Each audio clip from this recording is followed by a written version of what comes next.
नमस्कार दोस्तों, स्वागत है आपका मेरे YouTube channel study with Vivek Kumar में। दोस्तों, जैसा कि आपको पता है, इस चैनल के माध्यम से हम क्लास 12th फिजिक्स की तैयारी करा रहे हैं, जो यूपी बोर्ड 2026 के लिए काफ़ी इंपॉर्टेंट होने वाली है। दोस्तों, इस वीडियो से पहले मैंने गॉस थ्योरम से रिलेटेड न्यूमेरिकल डाले थे जो काफ़ी इंपॉर्टेंट थे, और भी मैंने कई वीडियो डाली हैं, उन सभी का लिंक मैंने डिस्क्रिप्शन में दे दिया है। और देखो, इस वीडियो को आप ज़रूर देखें, यहाँ से ज़रूर एक 2 या 3 क्वेश्चन आएंगे एमसीक्यू में। मैंने 100 एमसीक्यू की सीरीज़ चलाई है जो चैप्टर 1 से लेकर 6 तक की है। तो उसका फर्स्ट पार्ट है ये, जिसमें 40 एमसीक्यू हैं, और वीडियो को बिल्कुल भी स्किप ना करें। बहुत ही इंपॉर्टेंट क्वेश्चन हैं, जितने भी प्रीवियस ईयर में आए हुए हैं और कुछ नए भी। ठीक है, तो वीडियो को ज़रूर पूरा देखें। वीडियो अच्छी लगे तो लाइक भी करें, चैनल को शेयर करें और सब्सक्राइब करें। चलिए देखते हैं, शुरू करते हैं आज की वीडियो। तो चलिए दोस्तों, चैप्टर फर्स्ट है इलेक्ट्रोस्टैटिक्स। अच्छा, एक बात और याद रखेंगे, जो एनसीईआरटी की बुक है उसमें केवल 2 ही चैप्टर हैं ये, और कुछ जो नॉर्मल बुक्स हैं अदर राइटर की, जैसे कुमार मित्तल हुआ, तो उसमें शुरू के 6 चैप्टर हैं ये। ठीक है, तो अगर एनसीईआरटी के अकॉर्डिंग देखेंगे तो शुरू की 2 यूनिट हैं, ये इलेक्ट्रोस्टैटिक्स और इलेक्ट्रिक करंट। ठीक है, तो उससे रिलेटेड ये एमसीक्यू हैं। तो चलिए शुरू करते हैं। आज का पहला क्वेश्चन है कि कूलाम का नियम लागू होता है। तो ये फर्स्ट क्वेश्चन है दोस्तों आपका। ठीक है, तो आप देखेंगे इसे, तो इसके ऑप्शन दिए हैं गतिमान आवेश पर, बिंदु आवेश पर, धारा पर और चुंबक पर। तो इसका आंसर होगा दोस्तों बिंदु आवेश पर। ये हमने थ्योरी में भी पढ़ा है कि कूलाम नियम किस पर लागू होता है। तो इसके लिए ज़रूरी है 2 स्थिर बिंदु आवेशों का होना। तो उसकी डेफिनेशन ही कहती है कि इस नियम के अनुसार किन्हीं 2 स्थिर बिंदु आवेशों के मध्य कार्य करने वाला आकर्षण अथवा प्रतिकर्षण बल उन दोनों आवेशों के परिमाणों के गुणनफल के अनुक्रमानुपाती और बीच की दूरी के वर्ग के व्युत्क्रमानुपाती होता है। दोस्तों, जो भी एमसीक्यू आते हैं वो हमेशा थ्योरी से ही बनाए जाते हैं, तो आप ये याद रखेंगे। जिसने थ्योरी अच्छे से पढ़ी होगी उसका एमसीक्यू गलत नहीं होगा। फिर भी हम यहाँ तैयारी करा रहे हैं, आप ये क्वेश्चन तैयार करके जाएंगे जो आपके एग्जाम के लिए काफ़ी इंपॉर्टेंट है। तो चलिए देखते हैं आज का अगला क्वेश्चन। दोस्तों, दूसरा क्वेश्चन बहुत ही आसान है, इसे लगभग सभी बता देंगे। विद्युत आवेश का ऐसा ही मात्रक क्या है? तो इसका मात्रक होता है दोस्तों कूलाम। ठीक है, चलिए देखते हैं अगला क्वेश्चन। तो आज का तीसरा क्वेश्चन है दोस्तों, एक कूलाम आवेश में इलेक्ट्रॉन की संख्या कितनी होती है? अच्छा, इसे हम निकाल भी सकते हैं, अगर ऐसे क्वेश्चन आएंगे तो उसे हम निकाल सकते हैं न्यूमेरिकल टाइप से। तो इसका हम निकाल सकते हैं Q बराबर NE से। ठीक है, तो एक कूलाम किसकी वैल्यू होगी? इसकी वैल्यू होगी। Q की वैल्यू 1, N की वैल्यू पूछी है, E की वैल्यू हमें पता है कितनी होती है, 1.6 इंटू 10⁻⁻⁻19 इतनी होती है। ठीक है, तो अब क्या करने वाले हैं, अब दोबारा कर लेंगे। तो इसकी वैल्यू कितनी हो जाएगी, N इक्वल टू 1/1.6 इंटू 10⁻⁻19 ये हो जाएगा। और इसे जब सॉर्ट आउट करेंगे तो इसकी वैल्यू आएगी निकल के, कितनी आएगी, ये वाली आएगी बिंदु, ये 6.25 इंटू 10⁻18। तो आपका आंसर होगा ये वाला। ठीक है, चलिए देखते हैं आज का अगला क्वेश्चन। आज का चौथा क्वेश्चन है दोस्तों, विद्युत क्षेत्र की एसआई इकाई कौन सी है? ठीक है, तो इसकी इकाई पूछी है। तो इकाई विद्युत क्षेत्र की तीव्रता की पूछी गई है। तो दोस्तों, हमें इसका फॉर्मूला पता है कि विद्युत क्षेत्र की तीव्रता का फॉर्मूला क्या होता है, ये होता है E बराबर F/Q डेफिनेशन के अकॉर्डिंग। तो E बराबर F/Q0 होता ना, तो इसका मात्रक क्या बनेगा, F का मात्रक हो जाएगा न्यूटन और Q का मात्रक होगा कूलाम। तो इसका मात्रक कितना हो जाएगा, इसका भी आंसर होगा E। ठीक है, तो ये जितने भी इंपॉर्टेंट क्वेश्चन हो सकते हैं वो सभी मैंने बनाए हैं, तो आप याद रखेंगे इन्हें, बिल्कुल भी वीडियो को स्किप नहीं करेंगे, पूरा वीडियो जरूर देखेंगे। ठीक है, अगर अच्छा लगे वीडियो तो लाइक भी करेंगे। चलिए देखते हैं अगला क्वेश्चन। तो आज का अगला क्वेश्चन है दोस्तों कि विद्युत क्षेत्र रेखा जो होती हैं या विद्युत बल रेखा जिन्हें बोलते हैं, वो कहाँ से निकलती हैं? तो आप क्या बताएंगे? तो हमें पता होता है विद्युत बल रेखा के जो गुण होते हैं ये धनावेश से ऋणावेश की ओर चलती हैं। तो आपको याद रखना है, जो विद्युत बल रेखा या विद्युत क्षेत्र रेखा जो होती हैं ये धनावेश से निकलेंगी और ऋणावेश की ओर चलेंगी। तो इसका आंसर क्या होगा दोस्तों, बी होगा इसका आंसर। ठीक है, तो इसका आंसर हो जाएगा बी, धनावेश से निकलेंगी और वो ऋणावेश की ओर चलेंगी। तो ऑप्शन नंबर बी ठीक होगा इसका। चलिए देखते हैं आज का अगला क्वेश्चन। अगला क्वेश्चन नंबर 6 है दोस्तों कि विद्युत क्षेत्र रेखाएं, देखिए जितना भी मैंने आपको बताया है, अगर विद्युत बल रेखा की डेफिनेशन याद कर लेंगे तो वो पता लग जाएगी हमें कि वो धनावेश से ऋणावेश की ओर चलती हैं। अच्छा, उसके गुण में ही लिखा होता है कि धनावेश से ऋणावेश की ओर चलती हैं, और ये भी लिखा होता है कि 2 समांतर रेखाएं कभी भी एक दूसरे को नहीं काटती हैं। तो यहाँ पूछा गया कि विद्युत क्षेत्र रेखाएं कभी समांतर होती हैं, तो ऐसा हमें, ठीक है, ये भी नहीं है, कटती हैं, बंद होती हैं, नहीं काटती हैं। तो ऑप्शन नंबर डी सही होगा कि विद्युत बल रेखा या विद्युत क्षेत्र रेखा कभी भी एक दूसरे को नहीं काटती हैं। ठीक है, चलिए देखते हैं अगला क्वेश्चन। तो आज का अगला क्वेश्चन है दोस्तों कि गॉस का नियम किससे संबंधित है? दोस्तों, इससे पिछली वीडियो जिसने भी देखी होगी वो आराम से बता सकता है, या जिसने भी गॉस का नियम पढ़ा है, अब तो क्योंकि लास्ट टाइम चल रहा है, ऐसा कुछ हो नहीं है कि वीडियो से ही देखा हो, जो भी बच्चे पढ़े होंगे गॉस का नियम तो उन्हें पता होगा कि गॉस का नियम क्या कहता है, किससे संबंधित होता है, धारा से नहीं, धारा से तो कोई मतलब ही नहीं है इसका, चुंबक से भी कोई मतलब नहीं है, प्रतिरोध आता ही नहीं है इसमें, तो क्या बचा, विद्युत फ्लक्स। तो क्या होता है गॉस का नियम कि किसी बंद पृष्ठ से गुजरने वाला विद्युत फ्लक्स उस पृष्ठ से परिबद्ध आवेश का 1/ε0 गुना होता है। तो विद्युत फ्लक्स से संबंधित होता है गॉस का नियम, ये आपको याद रखना है, ठीक है ना। तो विद्युत फ्लक्स क्या होता है, किसी बंद पृष्ठ से गुजरने वाली विद्युत बल रेखाओं की जो संख्या होगी वो विद्युत फ्लक्स होगा। तो इसका ऑप्शन नंबर कौन सा सही होगा दोस्तों, इसका ऑप्शन नंबर ठीक होगा सी, ठीक है। चलिए देखते हैं आज का अगला क्वेश्चन। तो आज का अगला क्वेश्चन भी इसी से रिलेटेड है दोस्तों। तो इसमें ये पूछा गया है विद्युत फ्लक्स का मात्रक क्या है, ठीक है। तो जिसने भी ये वीडियो देखी होगी कल वाली, तो उसमें आप बता सकते हैं, क्योंकि इसमें बहुत सारे न्यूमेरिकल किए गए थे। तो उसमें दोस्तों हमें पता थी कि फाई बराबर क्या होता, तो हमारे पास फॉर्मूला था फाई इक्वल टू, फॉर्मूला होता है ई ए, ये फॉर्मूला होता है फाई इक्वल टू, ठीक है। कल हमने किया था ये भी, इस जब विद्युत फ्लक्स की परिभाषा पढ़ रहे थे। तो इसका मात्रक क्या बनेगा भाई, ई का मात्रक क्या होता है दोस्तों, ई का मात्रक होता है न्यूटन पर कूलाम, और ए का मात्रक क्या होता है, मीटर स्क्वायर। तो इसका मात्रक क्या हो जाएगा, न्यूटन मीटर स्क्वायर पर कूलाम। तो ऑप्शन नंबर बी सही होगा, ठीक है। चलिए देखते हैं अगला क्वेश्चन। तो दोस्तों आज का क्वेश्चन नंबर 9 है कि विद्युत विभव का मात्रक क्या होता है। तो विभव का मात्रक, ये 10वीं लेवल का क्वेश्चन है, फिर भी इसके बारे में पता होना चाहिए, इस बहुत आसान क्वेश्चन है, सभी बता देंगे। इसका आंसर होगा वोल्ट, ठीक है। चलिए देखते हैं अगला क्वेश्चन। अच्छा, इसमें क्वेश्चन नंबर 10 में पूछा गया है कि 1 वोल्ट किसके बराबर होता है। तो हमारे पास अगर हमने थोड़ी बहुत डेफिनेशन पढ़ी है तो इसका फॉर्मूला क्या होता है, V बराबर होता है W/Q। अब W का मात्रक क्या होता है, जूल, और Q का मात्रक होता है कूलाम। तो 1 वोल्ट किसके बराबर होगा, 1 जूल पर कूलाम के। तो ऑप्शन नंबर ए ठीक होगा। चलिए देखते हैं अगला क्वेश्चन। दोस्तों अगर क्वेश्चन अच्छे लग रहे हों आपको तो वीडियो को ज़रूर लाइक करें, शेयर भी करें, जिससे और ज़्यादा लोगों तक वीडियो पहुंच सके, ठीक है। तो आज का क्वेश्चन नंबर 11 है कि संभव पृष्ठ क्या होगा, मतलब संभव पृष्ठ के बारे में कुछ पूछा गया है। तो इसमें ये ऑप्शन दिया है वैद्युत क्षेत्र के समानांतर होते हैं, या वैद्युत क्षेत्र के लंबवत होते हैं, काटते हैं, वक्र होते हैं।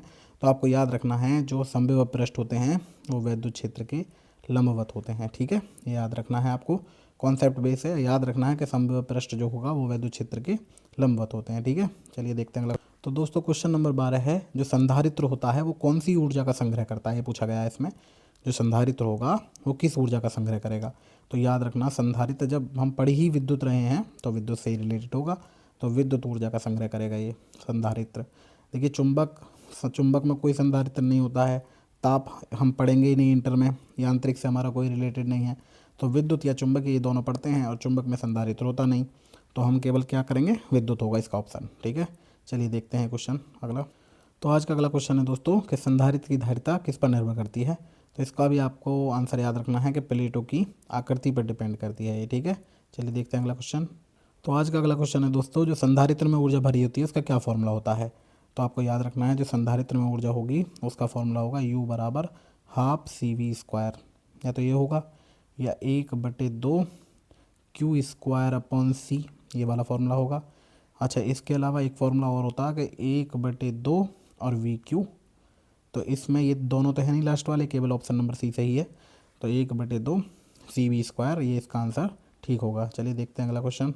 तो अगला क्वेश्चन है दोस्तों कि डाई इलेक्ट्रिक माध्यम में रखने से जो धारिता होगी उसका क्या होगा। तो पहली बात याद रखें, डाई इलेक्ट्रिक का मतलब होता है अचालक, इंसुलेटर्स या इंसुलेशन माध्यम जो होगा, इंसुलेशन मीडियम, उसमें रखने से धारिता क्या होगी, धारिता बढ़ती है, यह बात याद रखनी है। जब भी हम अचालक माध्यम में किसी संधारित्र को रखेंगे तो उसकी जो धारिता होगी वो बढ़ जाएगी, ये याद रखना है ज़रूर, बहुत इंपॉर्टेंट क्वेश्चन है ये। चलिए देखते हैं अगला क्वेश्चन। तो दोस्तों अब यहाँ से स्टार्ट करने वाले हैं हम इलेक्ट्रिक करंट या करंट इलेक्ट्रिसिटी, धारा विद्युत, यानी चैप्टर नंबर 5 और 6। तो यहाँ से पहला MCQ है दोस्तों कि धारा का सूत्र कौन सा होता है। तो एक है I बराबर V/R, दूसरा दिया I बराबर Q/T और I बराबर P/V, और चौथा ऑप्शन है सभी। तो दोस्तों धारा के सारे ही फॉर्मूले हैं, I बराबर V/R भी होता है, I बराबर Q/T भी होता है, और I बराबर P/V भी होता है। तो तीनों आंसर इसके सही है, तो ऑप्शन नंबर डी सही होगा। चलिए देखते हैं अगला क्वेश्चन। तो आज का क्वेश्चन नंबर 17 है दोस्तों कि धारा की SI इकाई क्या है, मतलब SI इकाई पूछी गई है। तो आपको याद रखना है, ये बहुत नॉर्मली हमने पढ़ा है, जब मूल राशि पढ़ते हैं 11वीं क्लास में तो ही पता होता है कि धारा की जो SI इकाई होती है, एम किस पद्धति में मात्रक होता है, वो होता है एम्पियर, तो इसका ऑप्शन नंबर सी सही होगा।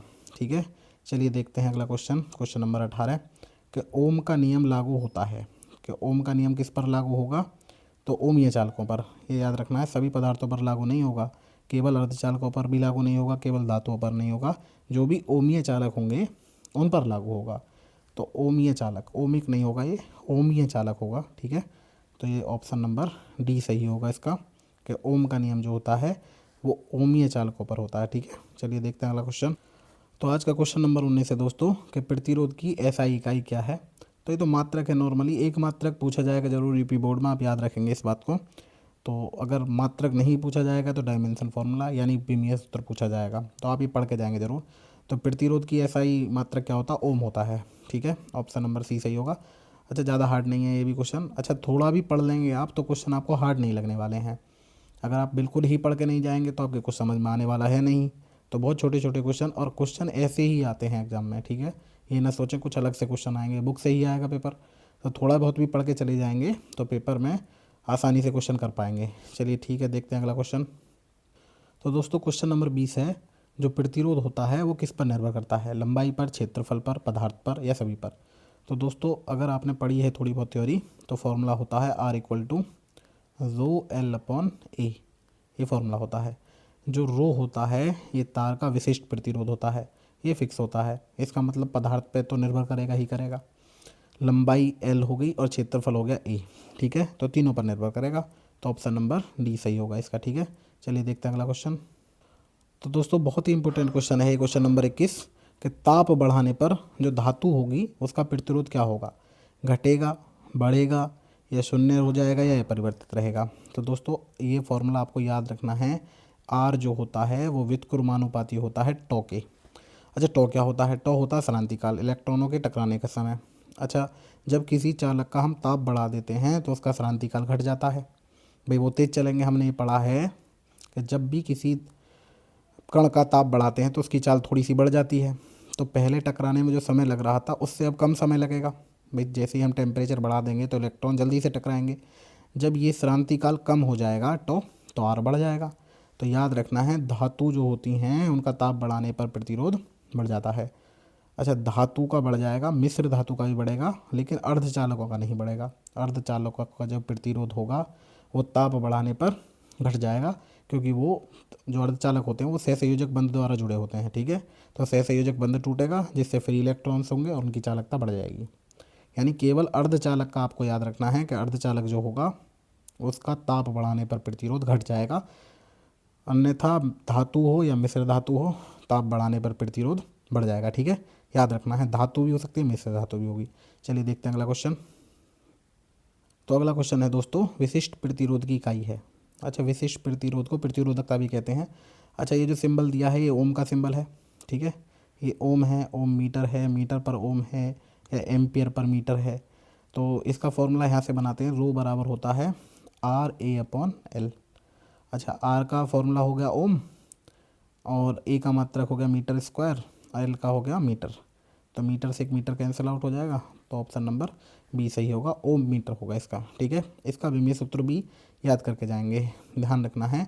कुछ ही हैं जिनके विमीय सूत्र आपको याद रखने हैं, प्रतिरोध का, संधारित्र की धारिता का, और वैद्युत क्षेत्र की तीव्रता का, विशिष्ट प्रतिरोध का, और वैद्युत चालकता जी का, और विशिष्ट चालकता सिग्मा का। तो ये शुरू के 6 चैप्टर में है, जो आपको केवल 6 विमीय सूत्र याद करके जाने हैं, और वो लगभग यहाँ से पूछ ही लेगा। ठीक है, चलिए देखते हैं अगला क्वेश्चन। तो दोस्तों अगला क्वेश्चन है कि ईएमएफ की इकाई होती है, ये सेल का होता है, इलेक्ट्रोमोटिव फोर्स बोलते हैं इसे, सेल का विद्युत वाहक बल। ठीक है, तो ये सेल का विद्युत वाहक बल होता है।